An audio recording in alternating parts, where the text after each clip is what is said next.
ترین خطاب پیش کر رہے تھے اور آپ اپنے کانوں سے سماعت کر رہے تھے۔ اب میں پھر تقریر پیش کرنے کے لیے ایک لاجواب نورانی عرفانی حقانی خطاب پیش کرنے کے لیے دعوت سخن ہوں حضرت استاذ محترم و مکرم حضرت علامہ مولانا مفتی محمد شفیق احمد رضوی مدرس اعلیٰ دارالعلوم گلزار غوثیہ متصل درگاہ حضرت مخدوم درس رمضان فقیر علیہ رحمۃ الرضوان سے ملتمس ہوں، دست بست عرض کرتا ہوں حضرات مائکروفون پر تشریف لا کر سامعین کے مرجائے ہوئے قلوب کو منور و مجلہ فرمائیں۔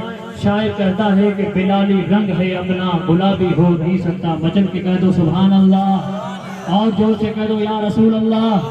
بلالی رنگ ہے اپنا گلابی ہو نہیں سکتا، اور کوئی بھی عالم و حافظ فسادی ہو نہیں سکتا۔ دھماکے روز جو کرتے ہیں وہ کوئی اور ہی ہوں گے، غلام مصطفیٰ آتنکوادی ہو نہیں سکتا۔ دھماکے روز جو کرتے ہیں وہ کوئی اور ہی ہوں گے، غلام مصطفیٰ آتنکوادی ہو نہیں سکتا۔ اور نبی کے عشق کا پانی بھٹک نہیں سکتا، نبی کے عشق کا پانی بھٹک نہیں سکتا، جو ایک بار پیے وہ بھٹک نہیں سکتا۔ در رضا سے یہ تعلیم ہم نے پائی ہے کہ کسی بھی سنی کو وہابی پٹک نہیں سکتا۔ در رضا سے یہ تعلیم ہم نے پائی ہے، کسی بھی سنی کو وہابی پٹک نہیں سکتا۔ اور آج یہ وقت آ گیا ہے کہ تو اپنے آپ کو پہچان، اپنا دام پیدا کر، تو اپنے آپ کو پہچان، اپنا دام پیدا کر۔ زمانے بھر میں جس کی قدر ہو وہ نام پیدا کر، ہٹا دے اپنی ہمت سے یزیدی راہ کے پتھر، ہجوم کربلا میں تو قوت اسلام پیدا کر۔ آئیے حضرت کا استقبال نعرہ تکبیر نعرہ رسالت سے کریں۔ نعرہ تکبیر، زور سے بولو، نعرہ تکبیر، نعرہ رسالت، علماء کرام، سادات کرام، جشن غوثیت، نعرہ تکبیر، نعرہ رسالت۔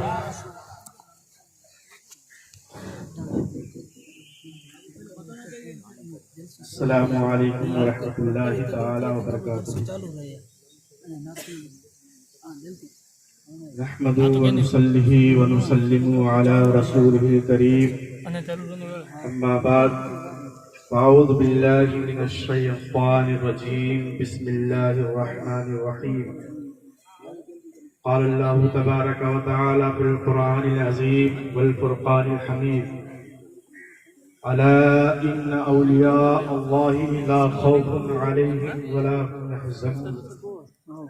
صدق الله المولانا العظيم وصدق رسوله النبي الأمين المتين المعين المبين الكريم، ونحن على ذلك لمن الشاهدين والشاكرين والحمد لله رب العالمين۔ معزز سامعین کرام، کچھ عرض و معروض سے قبل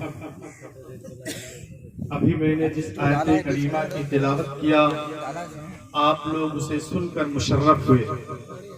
اس پر کچھ گفتگو کرنے سے پہلے بہتر و مناسب یہ ہے کہ آئیے ہم سب آقائے نامدار، مدینے کے تاجدار، دونوں عالم کے مالک و مختار، انیس الغریبین، مراد المشتاقین، شمس العارفین، راحت العاشقین، طٰہٰ و یاسین، بے کسوں کے کس، بے بسوں کے بس، درد مندہ چارہ سازا، یعنی احمد مجتبیٰ محمد مصطفیٰ صلی اللہ تعالی علیہ وسلم کی بارگاہ بے کس پناہ عالیہ میں ایک بار درود شریف کی ڈالیاں نچھاور کریں اور پڑھے بآواز بلند، اللہم صلی علی سیدنا مولانا محمد بارک وسلم، صلاۃ و سلام علیک یا رسول اللہ صلی اللہ تعالی علیہ وسلم۔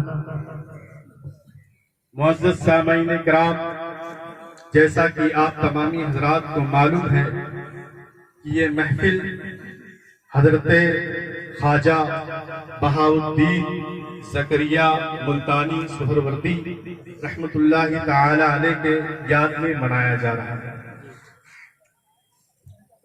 حضرت خواجہ بہاؤالدین زکریا ملتانی علیہ رحمت و رضوان پر کچھ گفتگو ڈالنے سے قبل تھوڑی دیر کے لیے ایک تمہیدی کلمات سماعت فرمائیں۔ آج دنیا کا جب ہم جائزہ لیتے ہیں، دنیا کو جب دیکھتے ہیں تو ہر طرف خوف و ہراس کا ماحول برپا ہے، ہر طرف لوگ ڈرے اور سہمے ہوئے ہیں، بڑے بڑے اونچے اونچے سر بلند پہاڑ اپنے سینے کو تانے ہوئے اپنے پائیداری پر نازا ہے، مگر ہر وقت خوف و دہشت سے لرزا ہے کہ کہیں سنگ تراش نہ آ رہا ہو۔ بڑے بڑے اونچے اونچے لمبے لمبے درخت اپنے پھولوں اور پھلوں کے رعنائیوں کے ساتھ قائم ہیں، مگر ہر وقت ڈر رہے ہیں کہ کہیں کلہاڑی والا نہ آ رہا ہو۔ کمزور یہ طاقتور سے ڈر رہا ہے، بڑے لوگ چھوٹے لوگ یہ بڑے روگ سے ڈر رہے ہیں۔ لیکن میں بتانا یہ چاہتا ہوں، اسی زمین کے اوپر اور اسی آسمان کے نیچے اللہ کی ایک ایسی مخلوق آباد ہے جسے دنیا میں کسی چیز سے ڈر نہیں لگتا، کسی چیز سے خوف نہیں ہوتا، کسی چیز کا انہیں رنج و علم نہیں ہوتا، لیکن جب ہم اسے ڈھونڈتے ہیں اور انہیں دیکھتے ہیں تو ہم نہیں پاتے ہیں، تب ہم قرآن مقدس کی طرف رجوع کرتے ہیں اور قرآن مقدس سے پوچھتے ہیں کہ اے قرآن تو بتا، تیرے میں تو ہر چیز کا جواب ہے، تجھ میں اللہ تعالیٰ نے ہر چیز کا جواب رکھا ہے، تو ہی آخر بتا وہ لوگ کون ہیں دنیا میں جو اسی دھرتی کے اوپر اسی آسمان کے نیچے ایسے لوگ آباد ہیں جنہیں کسی چیز کا نہ خوف ہے، نہ ڈر ہے، نہ غم ہے۔ تو قرآن مقدس اپنے انداز میں یوں ارشاد فرماتا ہے، الا ان اولیاء اللہ لا خوف علیہم ولا هم يحزنون، کہ اے لوگوں سن لو، بے شک اللہ کے وہ ولی لوگ ہیں جنہیں کسی چیز کا خوف، نہ ہی کسی چیز کا ڈر اور نہ ہی کسی چیز کا غم ہوتا ہے۔ یہ اللہ کی وہ مخلوق ہے جسے کسی چیز کا خوف نہیں ہوتا ہے۔ انہی اولیاء کرام میں سے ایک نہایت ہی معزز اور مقرب اللہ اور برگزیدہ بندے حضرت خواجہ بہاؤالدین زکریا ملتانی رحمت اللہ تعالی علیہ کی ذات ہے۔ ان کی ذات بابرکات کے بارے میں کیا کہنا ہے؟ اللہ کے اتنے مقرب بندے، بچپن ہی سے ان پہ وہ اوصاف حمیدہ طاری تھے کہ جب آپ ذکر کیا جاتا ہے، تاریخوں میں یہ بات آتا ہے کہ جب آپ بخارا میں تھے، بخارا میں رہتے تھے، تو آپ کے اوصاف حمیدہ کو دیکھ کر، آپ کے اخلاق حسنہ کو دیکھ کر لوگ بہاؤالدین فرشتہ کے نام سے یاد کیا کرتے تھے۔ بہاؤالدین فرشتہ کے نام سے یاد کیا کرتے تھے۔ فرشتے کے بارے میں آپ لوگ جانتے ہیں کہ وہ ہر چیز سے معصوم عن الخطا ہوتے ہیں، ان سے گناہ کبھی سرزد نہیں ہو سکتا۔ تو ایسے حضرت بہاؤالدین زکریا رحمت اللہ تعالی علیہ کی ذات تھی کہ ان کے ذات کو دیکھ کر لوگ فرشتہ سمجھتے تھے۔ اور ان کے بارے میں آتا ہے کہ حضرت بہاؤالدین زکریا رحمت اللہ تعالی علیہ جب اپنے ولایت کے منازل کو طے کر رہے تھے، عبادت و ریاضت میں لگے ہوئے تھے، ایک رات اللہ رب العزت کے عبادت میں لگے ہوئے تھے، آنکھ لگ گئی، نوافل میں مشغول تھے، آنکھ لگی تو سرور کائنات صلی اللہ تعالی علیہ وسلم کی زیارت سے مشرف ہوئے۔ نبی اکرم صلی اللہ تعالی علیہ وسلم حضرت بہاؤالدین زکریا رحمت اللہ تعالی علیہ کے خواب میں تشریف لاتے ہیں۔ اب حضرت بہاؤالدین زکریا بیٹھے ہوئے نبی اکرم صلی اللہ تعالی علیہ وسلم آنکھوں کی نظروں کے سامنے، کیا منظر ہوگا وہ تو حضرت باعزید حضرت بہاؤالدین زکریا رحمت اللہ تعالی علیہ بیان کر سکتے ہیں۔ اور حضور نبی اکرم صلی اللہ تعالی علیہ وسلم کے ساتھ میں ایک اور ولی کامل تھے، حضرت شہاب الدین سہروردی رحمت اللہ تعالی۔ نبی اکرم صلی اللہ تعالی علیہ وسلم نے جب حضرت بہاؤالدین زکریا رحمت اللہ تعالی علیہ کو عبادت کرتے ہوئے دیکھا تو حضرت شہاب الدین سہروردی کو حکم دیا کہ میرا ایک خرقہ لے کر آؤ، میرا ایک کپڑا لے کر آؤ، میرا ایک جھبا لے کر آؤ۔ حضرت شہاب الدین سہروردی رحمت اللہ تعالی علیہ حضور نبی اکرم صلی اللہ تعالی علیہ وسلم کی خرقے کو لے کر آتے ہیں، جھبے کو لے کر آتے ہیں، اور نبی اکرم صلی اللہ تعالی علیہ وسلم حکم دیتے ہیں کہ یہ جھبا حضرت بہاؤالدین زکریا رحمت اللہ تعالی علیہ کو دے دو۔ ذرا سوچیں، نبی اکرم صلی اللہ تعالی علیہ وسلم کا جھبے مبارک جو شخص پہن لے وہ اپنے وقت کا ولی کامل بن جائے، ایسا جبہ نبی اکرم صلی اللہ تعالی علیہ وسلم کا حضرت بہاؤالدین زکریا رحمۃ اللہ علیہ کو انعام میں دے دیا گیا۔ یہ ان کی ذات بابرکات ہے۔ ان کے بارے میں بہت سی کرامتیں معروف و مشہور ہیں، جیسا کہ حضرت علامہ صاحب ابھی نے بتایا۔ انہوں نے ایک بڑا ہی مشہور و معروف واقعہ، اس کو ذرا سنیں اور اس میں جو پوائنٹ کی باتیں ہیں اسے نوٹ کریں۔ حضرت بہاؤالدین زکریا رحمۃ اللہ تعالی علیہ اپنے گھر میں آرام فرما ہے، اور ایک بوڑھی عورت، جیسا کہ ابھی آپ لوگوں نے سنا، وہ ان کے پاس آئیں، اولاد کی غرض سے آئیں۔ انہیں کوئی اولاد نہیں مل رہی تھی، ان کی قسمت میں اولاد تھی ہی نہیں، لکھا ہی نہیں ہوا تھا تقدیر میں، اس لیے ان کو اولاد نہیں ہو رہی تھی۔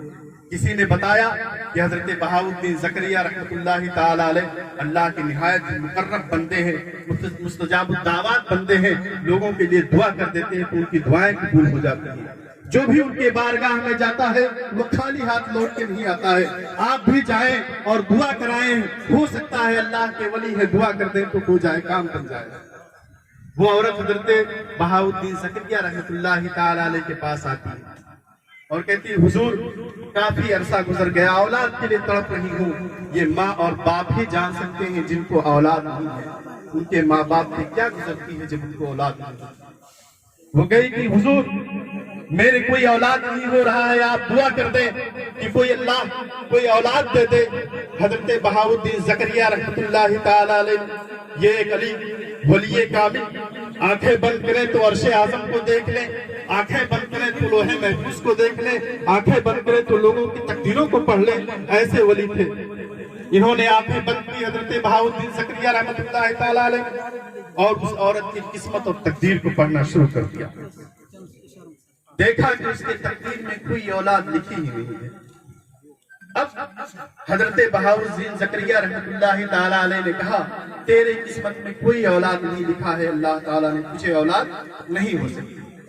وہ عورت رنجیدہ خوابیدہ خاطر ہو کر لوٹتی ہے واپس، تو راستے ہی میں حضرت خواجہ بہاؤالدین زکریا رحمۃ اللہ علیہ کے پوتے سید رکن الدین وہاں کھیل رہے تھے۔ بچپن کا عالم تھا، ذرا دیکھیں ایک بچپن کا بچہ کتنی بڑی بڑی باتیں کرتا ہے۔